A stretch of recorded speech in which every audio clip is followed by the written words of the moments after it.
it can just like get to a point where you're kind of scared to even be present on the internet because like I don't want to let you down. Like I don't want to let these people down because they think this way of me and I don't want to, get off like just go in a terrible direction with them because they have this idea of me. And so I think that goes back to your question of just like feeling boxed in, um, and how to push past that. How do you get, or was there something that you posted on the internet that made you nervous that you still did it anyways, and it got even a better reaction than you expected?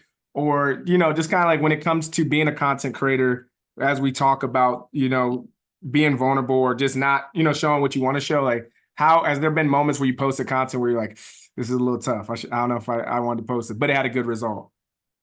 Yeah, there's been a few times. I think like the first video I had that went like quote unquote viral, was the banned books roundup that I shared. And so that was the first time I encountered like people in the comments telling me I didn't know what I was talking about. Like this girl makes no sense because these books are at my local library. And it was just like, oh, this is a moment where I have to like, follow up and teach further like what banned books truly means, what like challenge books really mean, because a lot of people aren't privy to what that terminology, what that phrase means in the book world. So that was like my scariest moment because I was just like, oh my God, this is pushback. Like it's not all positive.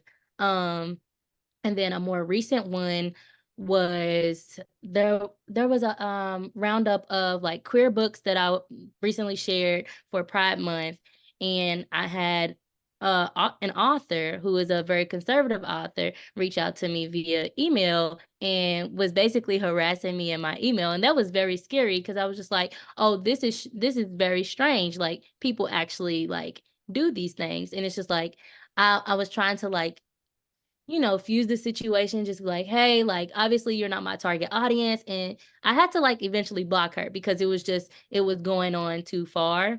Um, Damn. and like, some like instances like that are very scary to me because I'm just like, I'm really a like positive, bubbly person. So it's just like whenever I have to deal with confrontation, I'm just like, okay, can we talk for a second? Can we lower our tone and really just think about what we're gonna do right now? So when those moments rise, like now I can handle them much better, but it's still just very scary because the internet has scary people. So That's interesting. I see that happen, on TikTok a lot. You see book drama all the time. Then now you see it even a little bit more on threads where people are like, yeah, this author said did it. I saw something on Twitter yesterday about an author attacking somebody that got her job fired. I said, this is insane. Because the other thing with Bookem that we really focus on is like this is a reader's platform, like we want to be a place where readers can leave their reviews and they're not subject to an algorithm where you only see it to some people. Like you want people to see your reviews and you want them to be honest reviews. And mhm. so we're very much content creator focused, but I know that in that sense, there's always going to be authors that want to connect with readers and connect. And it just makes for like that situation is just very interesting to me. Like that, those attacks that really come from people that are just reading books. And I think when it comes to a little different now on a little tandem, but it's like when it comes to movies and stuff, like we'll watch a movie, we'll say it's bad, not good. We'll jump on the internet, we'll just talk about it. But in the book space, I think sometimes authors want to jump in and just like really hate on a reader when they're just giving an honest opinion. Like if they said I don't like the book, it's not a hit on who you are as a writer, and that doesn't mean that you won't go on to make even greater pieces of literature. It's just Yeah. sometimes that readers like what they like.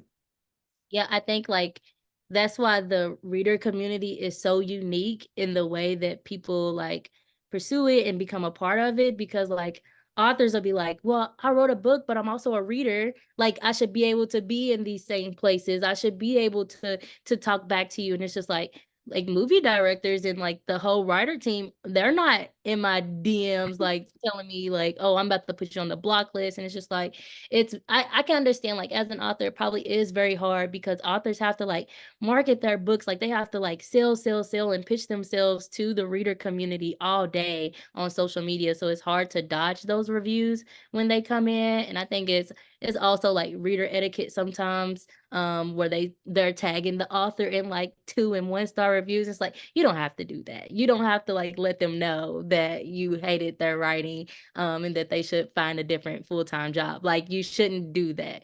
Um, But I think, like, it's just that the community is just so blended, and it started out like that it was okay, for authors to be in the same space, but now, like, the community just looks very different from when I started.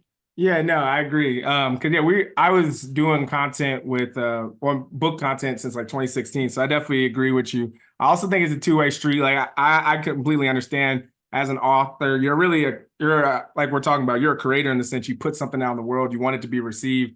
I think also from a creator standpoint is that like the moment right before you post it is that moment of like, this is pure art. Like anything after that is going to be how the critics kind of Yeah. throw it each and every way. So you as the creator almost have to believe that what you're putting out right before you get critics' opinions is just great. And the accomplishment of putting it out there is what ultimately will matter, right? At least that's how I kind of think as a content creator. Yeah, that's how I think too. It's like your book is art. Like that is what you're putting out and people are going to criticize it. Like there are artists out here who are making art every day.